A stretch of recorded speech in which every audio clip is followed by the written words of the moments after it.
Hey, She family, and welcome to this episode of Pieces of She Season 6. Your host, Trish, my co-host, Gianna. We are in the house. And Yeah. I know you're probably wondering, why in the hell does she have this mask on? Okay. One, of course, Black Lives Matter. And then two, oh my gosh, I got text messages after the last episode. People were concerned and they were like, you guys are not social distancing. You don't have your mask on. So I was like, well, I can't really talk if I don't have my mask on. So we're Zooming. We're Zooming. And thank you guys for the concern. I appreciate the love. Thank you for being concerned about our health. Appreciate y'all. So what's up, G? Well, chilling, you know how it is. Ready to go for another episode. Yes, that was fun. And thank you so much. That was awesome. I love having you on. It's awesome. And then shit, you're my sister, so it makes it like even better. Right. Flow easily. Like it was just a conversation. You know what I mean? Just an easy conversation to have. Yeah. So today I'm so excited. We have a young lady. Her name is Fina.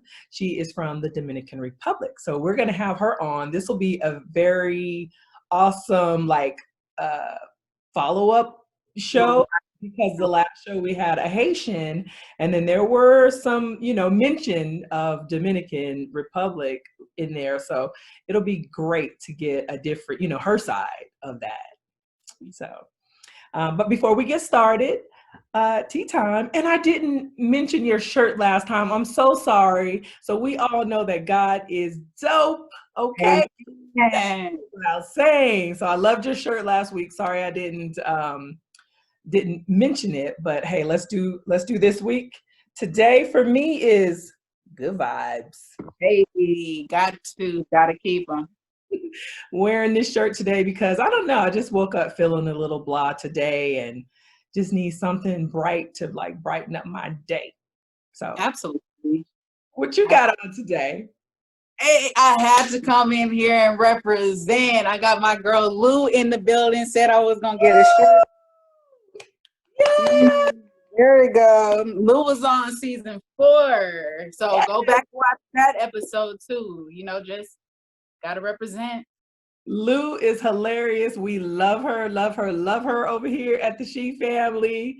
And she's welcome back anytime. She is family. Okay. So hey Lou. Hey girl. All right. Well, without further ado, we're gonna get into this interview. Let's go.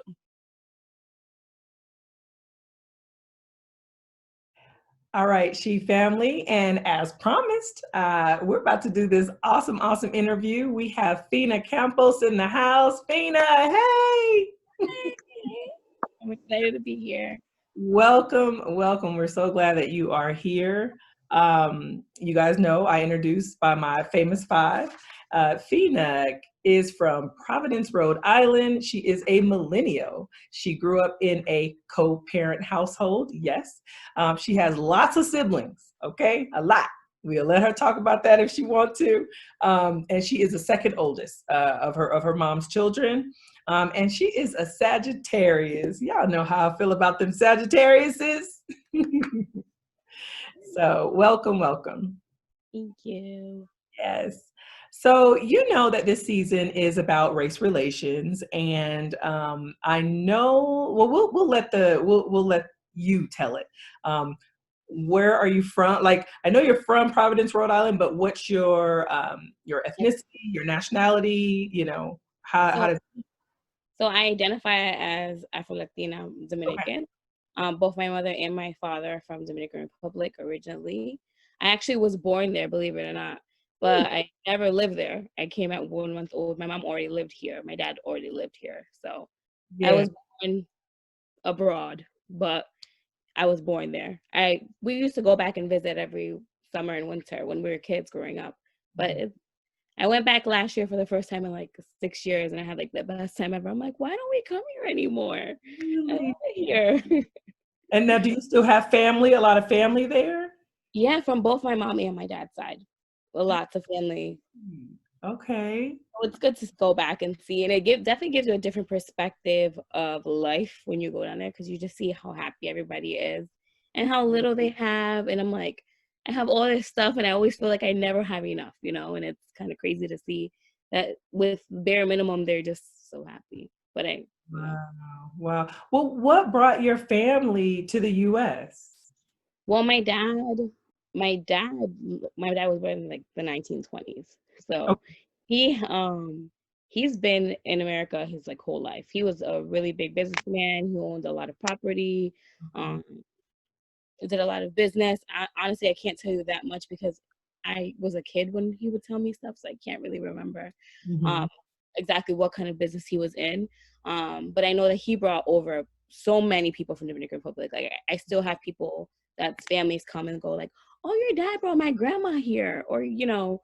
And I know he brought my mom here. I know he brought extended amounts of family from my side here as well. So he was just here. So he brought my mom over. My mom actually used to work in his house, like a cleaning girl, I guess. And that's how they met. And they got married and they had 3 kids. So, and he brought her over. That's awesome. That's awesome. So being over there and coming over here, like I know you mentioned that people are so happy over there. Like what customs, I guess, over there that you guys have that you guys still do today? Maybe here in the US, or are you pretty, US Family's pretty customized? traditional. My mother only speaks Spanish. She understands English, which is funny. She's lived here 28 years and I don't know if she refuses to learn, but she just be like, her favorite thing to say is like, why do I have you guys? So you guys can translate for me. I've been translating for her since I was 5 years old. I promise you. I've been to every building, signing papers, like since I was 5. My mom's like, no, she could do this. She totally has this. I'm like, Mom, thanks. I guess I could put that on my resume. I've been translating since I was 5, But we're very traditional. My family's very, very Dominican. We're very traditional. Our household is full of Hispanic culture. So food, like the way we even have like functions, parties, stuff like that, very, very Dominican. So it's just embedded in us. And, I love my culture and I want to continuously, whenever I have kids in the future, that's how I want to raise them as well. Yes, yes, of course. So go ahead, G. Fina, can I ask, like, what are some staple foods from the Dominican Republic? When you say, that there are certain customs or certain ways that you guys go into partying, or what are some things that are staple Dominican Republic festivities or foods? I would say music. Music is huge for us. We're like a merengue, bachata, salsa, like, that stuff you learn from a child. You're like, your mom is like, come on, let me show you. You're a little embarrassed, like, Mom, not here, all these people, Right. but I'm so grateful that I do know these things because I'm so in tune with my culture. I know a lot of people that I know aren't so in touch, but I love the fact that I am so in touch. And then, staple pieces like mango. We have like rice and beans and any kind of meat. That's like a staple piece. Right, Like right. it's just so much, and it's amazing food. It's amazing. It will make you gain so much weight because the food is so good. You have to stay away from it. I don't eat it that much anymore because I've literally grown up on it my whole life. But anybody that meets my mom or comes over to my house is like, because she cooks every day. That's another thing. My mom is like very traditional, like almost like a housewife. Right. She doesn't work. She like stays at home and raises her children and stuff like that.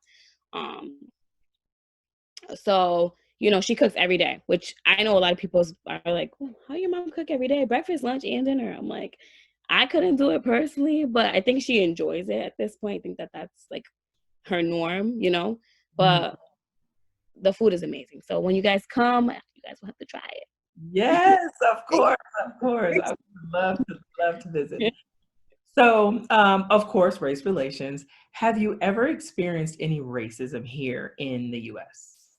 It's crazy enough that until I moved to college, I never experienced it. I'm come from the smallest state in Rhode Island, in the United States. So it was very segregated growing up. Like, you know, I had African American friends, not very much white friends, because they lived on like a whole nother side of town where, you know, unless they were like, you know, just the opposite side of town pretty much. So, you know, a lot of the minorities that lived in town where I came up from, Providence, were Hispanic or African American, some Asian, but very like, you know, from Asian descent, but very small. Um, so when and honestly, I can say that I'm a victim of not being fully aware, because when I left here to college, you know, I grew up around Hispanics. That's all I ever knew, like literally all I ever surrounded myself with. So going away to college, it just being able to, Where did you go to college? I went away to school in Miami. Okay. Yeah. All right. So I went away to school in Miami, and it was a completely culture shock, because I was like, what, where are the Dominicans? Like, what is happening? Like, and it just was like, I was one in a million. They were like, what are you? Everywhere I was like, what are you? And I'm like, I've never heard that before. Everybody knows what I am. So now I have to explain who I am and what I am. And sometimes even where that is. I'm like, so, you know, it was kind of a culture shock. But then I went away to school, and, you know, like I said, I never got racial profiled until I got there. And the first time I ever got racial profiled was in a car full of a bunch of other students. We're probably going, I think, to the beach that day. We're going to the beach. It was like 4 of us. We had stopped at a gas station. Asking what nationalities they were? Yeah, so 2 of them were Hispanic. There were one was Puerto Rican, the other one was Ecuadorian, and the guy was Black. That was with us. So, you know, again, just normal, going to the gas station, grabbing snacks. I think we're grabbing snacks and gas or something like that. And happened to be that a white person passed by and was like, fucking niggas. And I'm like, what? I'm like, we ain't doing that over here. I'm like, well, we're not about to do, because anybody that knows me knows I don't play that. So I'm like, what you say? And then my friends are like, just leave them, just leave them. I'm like, no, that's why they do that, because we just leave them, because nobody ever says anything to them. So guess what? I'm going to be the one. I don't care. I'm going to say something. So, but I mean, and I honestly, and I can say this year has brought out such ugly, this year I've seen such ugly sides of people, like real colors. Because after that incident, I guess it just opened my eyes to see, like, this really does happen. People really do hate you just because of what you look like, which is crazy to me.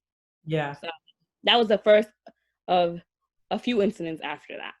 Wow. Ooh, that's wow. What a way to get like introduced into that, you know? Right. So I know that Miami is kind of like a melting pot. So it's surprising that you had to deal with that there, because there is so many different. You know, it's kind of weird there, because it's like, okay, it's very segregated, right? It's you go to Miami, and there's South Beach, which is beautiful. It's lined with the best parts of the beaches, you know, restaurants, this and that. But you go down the street. Our school was in North Miami, so it was kind of like the hood, you know? So we were next to Little Haiti. Like, we were right in the middle of, like, you know, the Haitian Central, where all the Haitians lived. So for me, it was norm, because, again, I grew up, you know, in the city. So I grew up with a bunch of minorities. That's what I'm used to. Right. But then you also, like, if you go to, like, Boca Raton, you know, there's these places that's, like, super uppity. And a lot of the people that live there happen to be Cuban. And a lot of the time I would realize that Cubans identify as white, you know, while, like, I'm like, I mean, you're technically not, you know, in my eyes, but go off. How you feel is how you feel, sis. Do what you do. Right. But you get that a lot, you know, you get that, you know, you have to pick a side almost. It's like, are you white or are you Black? So I feel like, especially being Hispanic or, you know, Spanish, I feel like people want you to pick, like, are you Black or are you white? What are you? And I mean, I know that I'm Black. I'm like, do you see me? I mean, the reality is that I'm Black. Like, I definitely know that my family has white in it, but I would rather identify as a Black Hispanic person. Okay. Wow. So, I mean, do you think that, okay, when people see you, what do they normally think you are? Mulatto. You get Okay. my Okay. they'll say like, "Oh, you're black and white." I'm like, Wow. "Sure." You know, I'm like, "Yeah, sure." I guess technically in a way I am. So I got instead of, because then you have to explain your whole background. It's like, nah, it's okay. Mm-hmm, A lot of mm-hmm. people don't know, believe it or not, what Dominican is. So it's like, yeah, Yeah. sure. Technically, in a sense, I am. So that's perfectly fine. Well, you know what? It's funny that you even bring that up because last week I had a Haitian person on the show, and he mentioned that that there was a little Tension. tension. That's a good word Hmm. between Dominicans, And hate. Haitians, Cubans. You know. So, what's your take on that? And how are you? You know, how Dude, did that affect I you? can't lie. You do grow up blinded. I kind of said that when I started. Mhm. It took me to go away for me to realize who I really was, right? Because what you grow up culturally, what you see, what people tell you, what you hear growing up, that's what you think, right? You're like, and then for a long time, it's like, you're not black, you're Dominican. You're not black, you're Dominican. That I'm like, oh, yeah, I'm not black, I'm Dominican. That's what I am. Or you hear things like, oh, you have to better the race and stuff like that. Not necessarily my mom, because my mom is a progressive person, Mhm. Yeah. but the So, people in so my what does extended better family, the race mean? crazy, right? That's a really crazy I mean, statement. is it like procreating with like a white person? With fair skinned people, yeah, with nice hair, stuff like that. Like, Mhm. they want you to be beautiful, because right, and Western standards of beauty, at least, right? Right, right. So, like I said, my mom is pretty progressive. So I can never say I've heard that from my mom directly. Um, but definitely extended family or stuff. They'll say stuff like, "Oh, you just need a little nose job. That's it. No See? big deal." And it Wow. yeah, and it's sad because, as a kid, you don't really know what they're trying to say. You're just like, okay, I guess what, I guess I could get a nose job. It's gonna make me prettier in the future, right? But it also builds insecurities and these self-doubt, along with like doing your hair curly. I'm the only one in my family that has extremely curly hair, Okay. like, so for a long time, I was very insecure because everybody else has like really straight hair, really fine hair, and I have curly hair. So stuff like that makes you feel insecure, and people speak on it, right? Or you're like the brown one, right? They'll be like, "Oh, look at you, you're so brown," or morenita. In Spanish, that means little brown girl, like that. Okay. Oh, morenita, and it's like you don't realize that they're saying things that are racially that's not okay, you know what I'm saying? But that's just the norm. Or morena, brown, like stuff like that. But with Dominicans and Haitians, again, a lot of people are ignorant, right? They're ignorant to the fact that we are black. Mhm. We are only Dominicans because we have black in us. We're a melting pot, you know. Spain came over and took over the island with the native people that were there and brought over Mhm. Africans, and they procreated amongst each other, and that's how we came about. The Right. at the opposite side is French, right? The Haiti's based off of France, just like we're based off of Spain, they're based off of France. So this tiny island, Hispaniola, housed a bunch of natives, tiny natives that lived there before they got enslaved. Yeah, so I don't think it's okay. I don't think even going there makes me really sad. It is sad, because they do treat Haitians differently because they are dark skinned. Okay. They treat them bad there. And I can't say every single person because Mhm. obviously, you know, but Haitians come to the Dominican Republic looking for a better life, just like we come to America looking for a better life. So it's sad to see that there's still so much hostility and so much anger and stuff in that country that we share. It's the island that we share. But that's deep rooted, and that's something that one person can't fix. It'll take generations and generations of just healing. Yeah. So I feel bad, and I always try to make sure that they know that I'm here. I'm here to help whatever I can do. And when Mhm. I'm there, I make sure I give back. Like a lot of when I first went, I remember my first time ever interaction was like there was a child cleaning shoes, a Haitian child cleaning shoes outside of an ice cream store. So my mom always gave us extra money. So I'm like, Mom, let me give him money. My uncle's like, no, don't give them money. That's how they stay around here. They need to leave. And I'm like, yeah, but they're just looking for a way to survive. Like, you know, like how rude. If I have extra money, then I can give. But you know, like I said, it's a deep rooted thing. It's not, one person can't fix this. It's something that really is going to take years of healing. And I hope that we can get there, and I hope that we can mend that bridge, because, you know, we're like I said, we're all the same. We just have tad bits of differences. Yeah. But that's human beings anyway. So what's the difference? Like in a period, right? We all just have little differences, but we're all the same at heart. It's crazy. Exactly. So it's sad to see stuff like that, but it's a social norm over there. It is definitely. That is sad. And it's, you know, because we're talking about race relations, and it's sad because I'm sad about the state of our nation here in the US, and then you're talking about that, you know, over there. So it's like it's worldwide.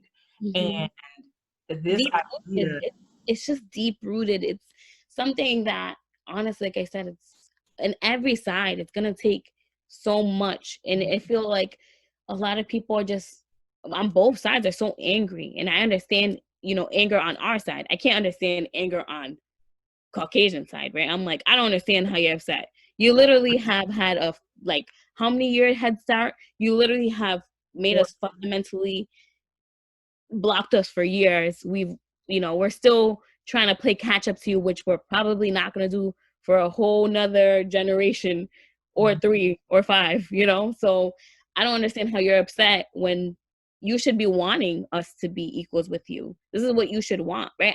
As millennials, I'm not speaking about older generations, but as millennials, as our age group, you know, you've heard about everything that has happened, slavery, you know, sex slaves, all these kind of things that has happened to us as people. And you should want to be a part of the change and do better. But instead it's like, nah, you can't be equal. It's like you can never be equal to us. You know, I think that scares them, right? That we are superior in a lot of ways, right? So it's like, it's scary, but it's like, I don't understand it because you guys have had a head start for so long. So yeah, it's a really sad situation, and we're really in a, I don't know. I every time I have these shows, you know, my hope radar goes down. Like, I understand. we can do this, but then it's so deep rooted. Of course. So let me ask you this: what is, okay? So we talked about, you know, the Haitians and the Dominicans. What is generally the attitude about African Americans? Oh, I'm Black. I'm so, my friends are making fun of me. But I mean, generally from your country. Again, they're just not there. They're not, and I'm not gonna say every single person, because it's crazy. If you go to Dominican Republic, I have cousins that have blue eyes and blonde hair, and I have cousins that literally are way darker than you, like way darker than you, you know? Yeah. So again, we're a melting pot. So it's like one of those things, like, you know, you should accept everybody for who they are, and, you know, who they are inside, not really who they are on the outside, because we're all in the same, inside we're all the same, right? Yeah. What makes us different than our characteristics. So we should accept everybody for who we are, but they're not there yet. They still have a lot of progression to go. I do see things changing. Like when I went this last time, I see more acceptance. I think that people are more accepting of who they are and what our background actually is. But there's still those ignorant people that have, you know, that really want to say, I'm not Black. I'm like, you are, sweetie, you are, but okay, keep denying it. keep lying to yourself, whatever makes you feel better at night. Right. Wow. Have you ever felt racial tension from other races? I know you mentioned that it was a Caucasian person that, you know, you had the incident with. What about other races? So again, being Dominican is a weird thing, right? Because again, I know, like, I feel like I'm Black, right? I say that I'm Black. I have a really good tan right now, so I'm on my melanin. Like, yes, okay. Just side note, footnote. You are beautiful. Your nose is gorgeous. Yeah. You don't need any work. You're beautiful. Thank you so All much. right, we're back. But I'm comfortable with my skin. I definitely feel like I'm proud to be Afro Latina, right? I lived in Atlanta, and I lived in Atlanta for a while, and that was an interesting experience Okay. because that was a place where I didn't really know what to expect. I knew that it was majority African Americans, and at the time, my the person that I was with was African American as well. Okay. So, we moved down there together. He was originally from Georgia.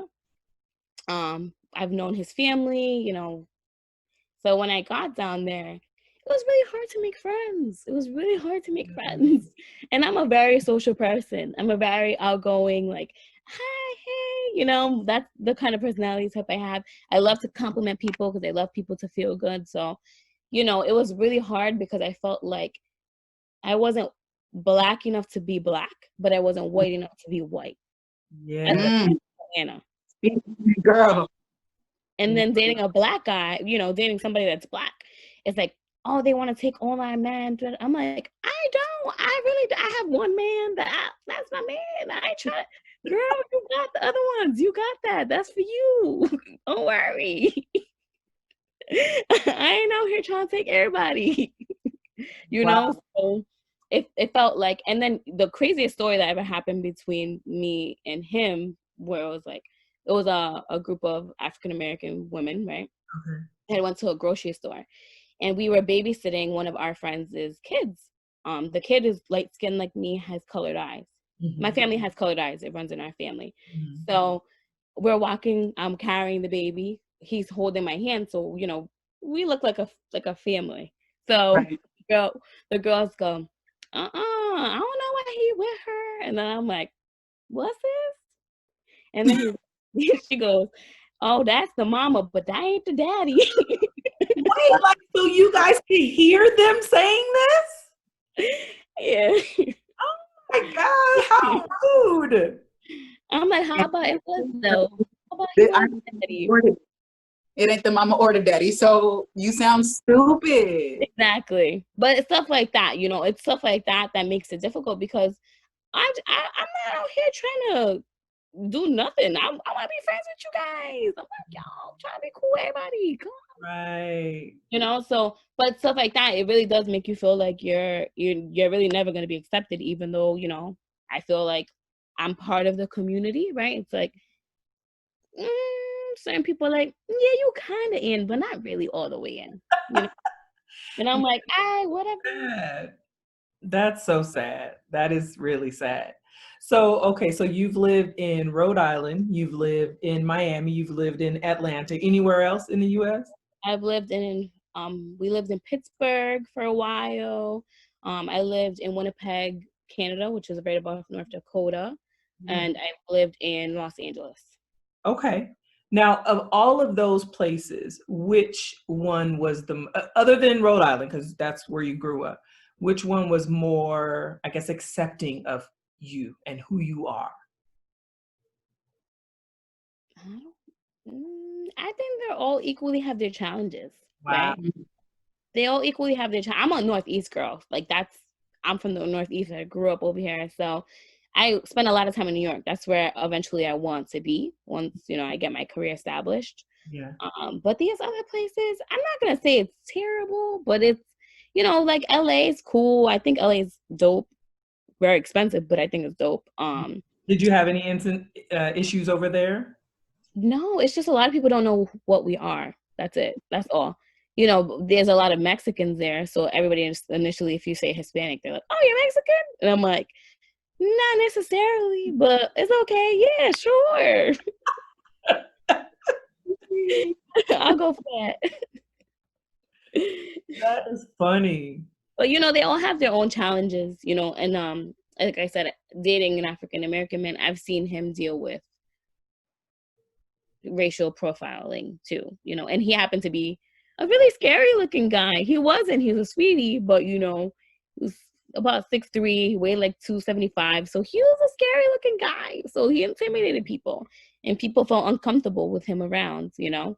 But it's something you live and you learn. You have to just kind of get over it, because you can't change everybody's perspective on Yeah. like, you know. So it sucks. I have a question. Can I ask about your experience in Canada? I know that you said that everybody had their, you know, their pros and their cons, but do you see a totally different type of racism, or even like, I don't know, like I'm not sure. I just want to, what differences might you see, or is it just the same? It's just another international place that has the same issues. So Winnipeg is a super tiny, it's like so small. So it really feels like a little town, really. That's like super tiny. My ex-fiance played professional football, so he, you know, he was played football there. So I feel like any single time people love athletes, right? People love the idea of athletes. I don't think they necessarily love the athlete as who they are, but they love the idea of it. They're like, oh man, you play sports for a living? You know, everybody wants to come up to you and zap you up in the store. So we got a lot of that in Canada, where it's like, oh, you play for the Bombers? Oh man, yeah, I watched you last week. Can I take a picture? You know, well, you know, but that's everywhere we went. That was in Philly. I mean, that was in Pittsburgh. That was across the board. You know, when people recognize you as you know, a celebrity figure, or, you know, somebody in entertainment, they're like, want to take pictures with you. So I think that made it easier, right? The transition easier, because I don't know what it would have been like if he was just a normal person, you know. But it happened to be that there wasn't that many Black people there. So most of the people that were of color happened to be athletes. So, but that happens a lot in a lot of those places. Again, Pittsburgh was another place kind of like that. We lived right near the stadium. So, you know, most of the people that lived there were athletes. And I think the people in the surrounding neighborhood knew that these Black, tall men, athletic build, are athletes, you know, or and if you wasn't, you were an associate of an athlete. So that makes it less scary, I guess. Yeah. They have more to lose, right? I think that's what in their mind they think. Right. Now, have you ever dated any other race? Have you dated? I know you said Black. Have you dated Dominican, white, other? I don't like Dominican men. I'm like, no offense, I love my people, but I just feel like, you know, they're mama's boys. They really are, you know. Even with my own brother, I see it with my brothers, you know. My mom cooks, cleans, washes his laundry. Like, they want this idealistic housewife. I'm like, it's funny. I'm going to work, boo. I'm tired. I'm gonna need you to get up and do what you gotta do. You know, they are providers, and there's idealistic things about being Dominican, right? Being with a Dominican man that are idealistic for me, but overall, it's just don't do it. I'm sorry, but I love you guys though. But I mean, you know, if I meet the right person, let me stop saying that. If I meet the right person, it wouldn't matter what race they are. But ideally, you know, I don't typically go for Dominican guys. I've dated a Puerto Rican guy as well. Not that good. They're very passionate. You know, they're like Dominicans, but like on steroids. So I'm like, I'm a little crazy, so I can't have somebody else being as crazy as I am, because we gonna be beefing all the time. You know, I can't do that. So I don't discriminate against anybody. You know, if the right person comes along, I don't care where you come from, what your nationality is, what your background is. But you know, we all have our preferences, and I love me some melanin. I want my babies to be beautiful and brown. All right. Okay. Well, they're definitely going to be beautiful, because you are gorgeous. So what do you think about this whole race thing? What do you think about Black Lives Matter? Or what do you think about? Well, I've protested. You know, I share things constantly. I want to be an advocate. I want to be somebody that's side by side, you know, because this is important. You know, like I said, when the police see my brother, they don't see a Hispanic man. He's a Black man.